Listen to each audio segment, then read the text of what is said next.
दोस्तों हम फिर से लेकर आ चुके हैं आप लोगों के लिए दिन भर की सभी ताज़ा और बड़ी खबरें। एक एक कर आपको सारी खबरों की जानकारी देंगे। आज देश दुनिया में क्या कुछ हो रहा है। दरअसल दोस्तों सबसे पहली जो बिग ब्रेकिंग न्यूज़ आ रही है, आपको बता दोस्तों यूपी में मचा जी, आपको बता दें कोहराम। लगातार दोस्तों लगातार मौतें हो रही हैं यूपी में। योगी आदित्यनाथ मौतों को छुपाने की कर रहे हैं कोशिश। इसके बारे में आपको विस्तार से बताएंगे। एक दर्द भरा वीडियो वायरल हुआ है। वहीं पर दोस्तों अगली बिग ब्रेकिंग में हम आपको बताएंगे जी अब वैक्सीन नहीं है देश में। दरअसल दोस्तों आपको बता दें सभी सरकारों ने, सारे राज्यों की सरकारों ने हाथ ऊंचे खड़े कर दिए कि फिलहाल केंद्र सरकार ही कुछ कर सकती है। जी नहीं है किसी भी राज्य के पास वैक्सीन। इसके बारे में आपको विस्तार से बताएंगे। वहीं पर दोस्तों आज चौथे चरण का चुनाव है। जी हाँ, आपको बता दोस्तों आज चौथे चरण का बंगाल में चुनाव है और पूरी तरीके से भारतीय जनता पार्टी का सुपड़ा साफ हो गया है। इसके बारे में आपको विस्तार से बताएंगे। और वहीं पर दोस्तों अगली दोस्तों मैं चौथा चरण बोल रहा हूं, आज अंतिम चरण का चुनाव है, यानी कि 8वें चरण का। वहीं पर दोस्तों अगली बड़ी खबर में हम आपको बताएंगे कि आज यूपी में भी दोस्तों चौथे चरण का चुनाव है, यानी कि चौथा और लास्ट पंचायत चुनाव। लेकिन इस बीच दोस्तों दुखद खबर, अभी तक 135 लोगों की जान जा चुकी। जी हाँ, जो कर्मचारी हैं दोस्तों आपको बताया चुनाव आयोग के, उसमें से 135 शिक्षकों की जान जा चुकी है। इसके बारे में भी आपको विस्तार से बताएंगे। वहीं पर दोस्तों उत्तराखंड सरकार ने लगाई चारधाम यात्रा पर रोक। जी हाँ, बोले फिलहाल सिर्फ पुजारी ही करेंगे पूजा। जी हाँ, इसके अलावा किसी को नहीं अनुमति। इसके बारे में भी आपको विस्तार से बताएंगे। वहीं पर दोस्तों आपको बता दें भारत में 3,80,000 न्यू मामले सामने। एक दिन में दोस्तों 3,80,000 नए मामले सामने। इसी के साथ साथ आपको बता दें 3,645 लोगों की मौत हो गई है। इसके बारे में भी आपको बताएंगे।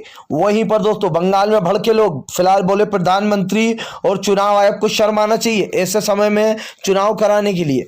इसके बारे में भी आपको विस्तार से बताएंगे। तो सारी खबरें दोस्तों एक एक कर देंगे। फिलहाल खैर चलिए बढ़ते हैं सबसे पहली और सबसे बड़ी खबर की ओर। दरअसल दोस्तों आप लोग बताए यूपी से एक दिल दहला देने वाला वीडियो वायरल हो रहा है। जी दरअसल दोस्तों यूपी की योगी सरकार जो बड़े बड़े दावे करती है कि फिलहाल यूपी में सब कुछ चंगा सी। जी हाँ, लेकिन दोस्तों यूपी के दावों की पोल खुल गई है। यूपी में लगातार दोस्तों मौतों के आंकड़े बढ़े जा रहे हैं। शमशान घाट पर ये लाशों के ढेर लगे हुए साफ दिखाई दे रहे हैं। आपको बता दोस्तों यूपी की योगी सरकार के ऊपर अब सवाल उठना खड़े हो गए। जहां पर आपको बता दोस्तों गोरखपुर की एक फैमिली जिसका एक वीडियो वायरल हो रहा है, जिसके पति ये कहते हुए नजर आ रहा है वीडियो में कि योगी जी मदद कीजिए, हमें ना ही बेड मिल रहा है ना ही ऑक्सीजन, हमारी पत्नी मर जाएगी। उनके साथ दोस्तों 2 बच्चे भी हैं और बहन का बहुत ही बुरी तरीके से रोते हुए नजर आ रहा है। इससे एक चीज दोस्तों सामने यह आती है कि फिलहाल भारतीय जनता पार्टी के बोलने में और करने में यह फर्क है। दोस्तों आज जिस तरीके से यूपी में लोगों की मौतें हो रही हैं, इसका जिम्मेदार भला कौन है? प्रशासन, सिस्टम या फिर सरकार? सरकार हाथ ऊंचे खड़े कर देने से यह नहीं होगा कि ये सरकार की गलती नहीं है। सरकार भले ही हाथ ऊपर खड़े कर दे, भले ही झूठ फैलाती रहे कि मौतें नहीं हो रही हैं, लेकिन सरकार की पोल अब सोशल मीडिया पर खुल चुकी है फिलहाल। खैर चलिए हम बढ़ते हैं दोस्तों एक और अगली बिग ब्रेकिंग की तरफ। बता दोस्तों अगली जो बड़ी खबर निकल कर आ रही है, आपको बता दोस्तों आज यूपी में चौथे चरण का चुनाव। जी हाँ दोस्तों, पंचायत चुनाव में भयंकर घपलेबाजी खबरें आ रही हैं। आपको बता दोस्तों कई जगह बूथ लूटने की भी कोशिश की गई है। लगातार दोस्तों यूपी में जो है, यहाँ पर यूपी जो सरकार थी वो पहले चुनाव नहीं कराना चाह रही थी कि यूपी, हालांकि उस यूपी सरकार ने दोस्तों ये कभी नहीं किया कि हम कोरोना की वजह से नहीं करा रहे। यूपी सरकार को यह डर था दोस्तों कि किसान आंदोलन जो है वो घाटे का सौदा साबित होगा पंचायत चुनाव में। लेकिन जब इलाहाबाद हाईकोर्ट ने फटकार लगाई कि आपको 30 तारीख से पहले चुनाव कराना ही होंगे, तब यूपी सरकार ने पंचायत चुनाव कराए। लेकिन कई जगह दोस्तों घपलेबाजी करने की खबरें आ रही हैं। अब सवाल ये उठता है दोस्तों कि जब आपकी रैलियां होती हैं तो आपको कोरोना की कोई गाइडलाइंस याद नहीं आती। यहां पर भी दोस्तों सेम यही दिखाई दे रहा है। जहां जहां चुनाव हो रहा है वहां वहां कोरोना की गाइडलाइंस को फॉलो नहीं किया जा रहा है, या फिर यूं कहते तार तार। इस वक्त दोस्तों बंगाल के चुनाव को सब लोग याद कर रहे हैं, लेकिन यूपी में जो धज्जियां उड़ रही हैं पंचायत चुनाव में कोरोना गाइडलाइंस की, उसको कोई देख नहीं दिया। हालांकि मोदी सरकार ने चाल अच्छी चली थी कि यूपी पंचायत चुनाव टाल दिए जाएं, ताकि जो यहाँ पर दोस्तों हवाला दिया गया था कि अभी हमारे पास तैयारियां नहीं है, क्योंकि इनको डर है कि फिलहाल यूपी में इनकी भयंकर तरीके से हार होने वाली है, क्योंकि वहां के जो किसान हैं दोस्तों वो भड़के हुए हैं फिलहाल। खैर चलिए हम बढ़ते हैं दोस्तों एक और अगली बिग ब्रेकिंग की तरफ। बता दोस्तों, पांचों राज्यों ने किया हाथ खड़े, नहीं है वैक्सीन, कहां से लगाएं। 1 तारीख की हवाई में बात कर रहे हैं पीएम मोदी। दरअसल दोस्तों पीएम मोदी लोगों को यह बोलकर बता रहे हैं कि 1 मई से वैक्सीनेशन का काम शुरू होगा, लेकिन दोस्तों जब देश में वैक्सीन ही नहीं है तो फिलहाल वैक्सीनेशन का काम शुरू कहां से होगा। आपको बता दोस्तों डीएम सिंह ने भी ये कहा है कि फिलहाल उत्तराखंड के सीईओ है, उनका कहना है कि फिलहाल हमारे पास वैक्सीन ही नहीं है, तो 1 मई से शुरू करने का सवाल ही नहीं उठता है। दिल्ली सरकार ने हाथ खड़े कर दिए, केजरीवाल की सरकार ने, कि हमारे पास वैक्सीन नहीं है। गहलोत ने हाथ खड़े कर दिए। कुल मिला के दोस्तों बेसिकली बात यह है कि सिर्फ केंद्र के पास ही ये पावर है, वो वैक्सीन का इंतजाम करवाएं और लगवाएं। लेकिन दोस्तों मोदी सरकार हवाई में बात कर रही है, क्योंकि जो वैक्सीन कंपनी है दोस्तों उस तक ने ये कह दिया कि फिलहाल 15 तारीख से पहले हम आपको डिलीवरी नहीं दे पाएंगे। सोचिए, मोदी सरकार लोगों में ये भ्रम फैला रहा है कि 1 मई से वैक्सीनेशन का काम शुरू हो जाएगा। सोचिए दोस्तों, अभी तक जो यहाँ पर वैक्सीनेशन के लिए दोस्तों रजिस्ट्रेशन भी शुरू नहीं हुआ, तो फिर कहाँ से हो जाएगा। क्या मोदी सरकार लोगों को चूरन देने का काम कर रही है या लॉलीपॉप चुसा रही है, ये मोदी सरकार से पूछा जाए फिलहाल। खैर चलिए हम बढ़ते हैं दोस्तों एक और अगली बिग ब्रेकिंग की तरफ। बता दोस्तों अगली जो बड़ी खबर निकल कर आ रही है, आपको बता दें आज बंगाल में दोस्तों 8वें और अंतिम चरण का चुनाव। जी हाँ, आपको बता दोस्तों आज 7 सीटों पर चुनाव हो रहा है, जिसमें दोस्तों एक बार फिर से ममता बनर्जी ने बाजी मारती हुई नजर आ रही है। आपको बता दोस्तों आज लोगों का भीड़ काफी कम दिखी, लगभग 60% के आसपास दिखाई दिए। इसका एक कारण यह भी है दोस्तों कि अब लोगों में कोरोना का डर फैलता जा रहा है।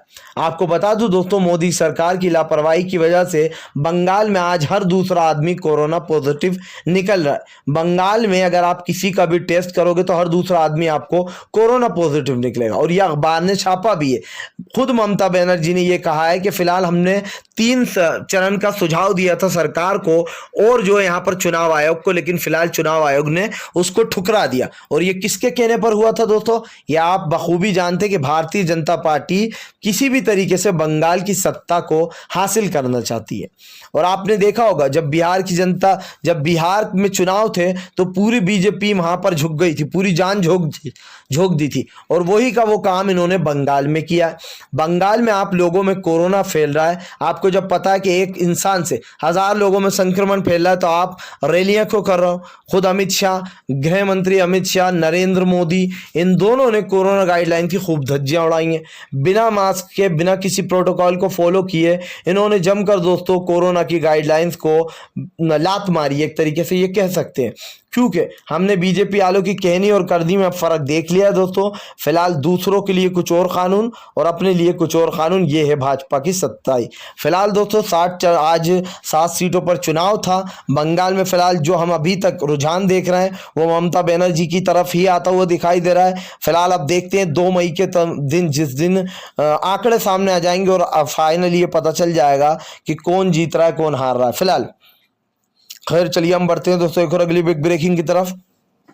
बता दोस्तों अगली जो बड़ी खबर निकल कर आ रही है, आपको बता दें फ्रांस की मुखालत करने वाले मोदी को फ्रांस का करारा तमाचा। जी है दोस्तों, जो लोग फ्रांस को हुजूर पैगंबर साहब की बेइज्जती करने पर फ्रांस को सपोर्ट कर रहे थे, अब उसी मोदी सरकार को फ्रांस की मीडिया ने जमकर लताड़ा। दोस्तों इससे पहले ऑस्ट्रेलिया, अमेरिका के अखबार ने जो मोदी सरकार के बारे में लिखा था वो तो बहुत ही कम बेइज्जती थी। जो फ्रांस ने लिखा है वो उससे भी बढ़ चढ़कर आगे। आपको बता दूं दोस्तों फ्रांस ने कई बातें लिखी, जैसे कि फ्रांस ने लिखा कि मोदी सरकार के घमंड, ध्यान से सुनिए दोस्तों क्या बोला है, मोदी सरकार के घमंड और बड़बोलेपन ने और उनकी कमजोर प्लानिंग ने आज भारत को मौत की कगार पर लाकर खड़ा कर दिया।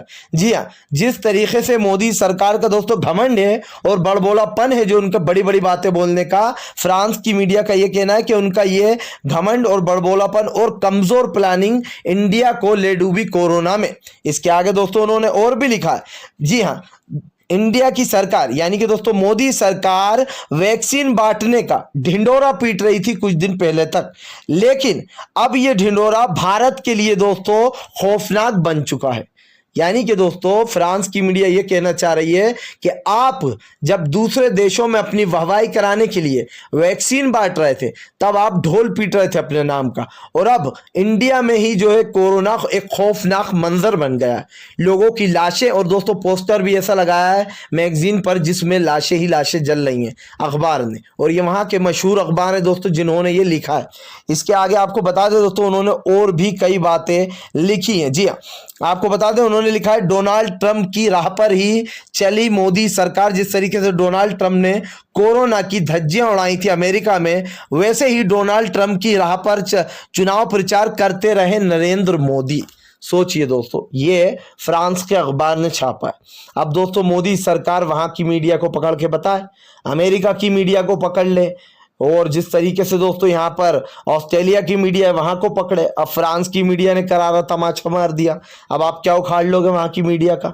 यहाँ की मीडिया भले ही दलाली करे लेकिन पूरी दुनिया में थू थू हो रही है। आप वैक्सीन बांट के वाहवाही करवाना चाहते थे, लेकिन लोगों ने आपको सबसे बड़ा बेवकूफ प्रधानमंत्री का खिताब दे दिया।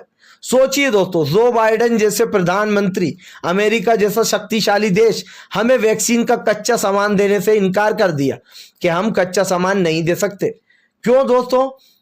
इस वक्त जबकि अमेरिका में ज्यादा कोरोना नहीं है, लेकिन जो बाइडेन आगे का सोच के चलना है कि भैया अगर कल को स्थिति बिगड़ गई हमारे अमेरिका में तो हमारे पास सामान होना चाहिए वैक्सीन का। मोदी जी की तरह नहीं कि ढिंडोरा पीट रहा, अपने देश में आग लग रही है और दूसरे देश में फायर ब्रिगेड से पहुंच गया आग बुझाने। इसी को कहते हैं दोस्तों कि अपने नेन खोकर दर दर मांगे भीख, और इसीलिए मोदी जी को बड़बोला, और दोस्तों बहुत ही बड़बोला और यहां पर घमंड से भरा हुआ प्रधानमंत्री का खिताब दिया गया है। और इससे पहले दोस्तों ऑस्ट्रेलिया और अमेरिका ने तो यह तक कह दिया था कि ये जो है प्रधानमंत्री बनने आयोग ही नहीं थे। फिलहाल अगर आप भी शांतिपूर्ण ढंग से पीएम की इन सभी गलत नीतियों का दिल से विरोध करते हो और आप मानते हो ये सरकार बस एक तानाशाह सरकार है, इसको तत्काल में अपना इस्तीफा दे देना चाहिए, तो इस वीडियो को ज़्यादा से ज़्यादा शेयर कीजिए, लाइक कीजिए, और अगर आप हमारे चैनल पर पहली बार आए तो सब्सक्राइब करने के साथ साथ पास में एक घंटी आएगी यानी कि बेल आइकन, उसको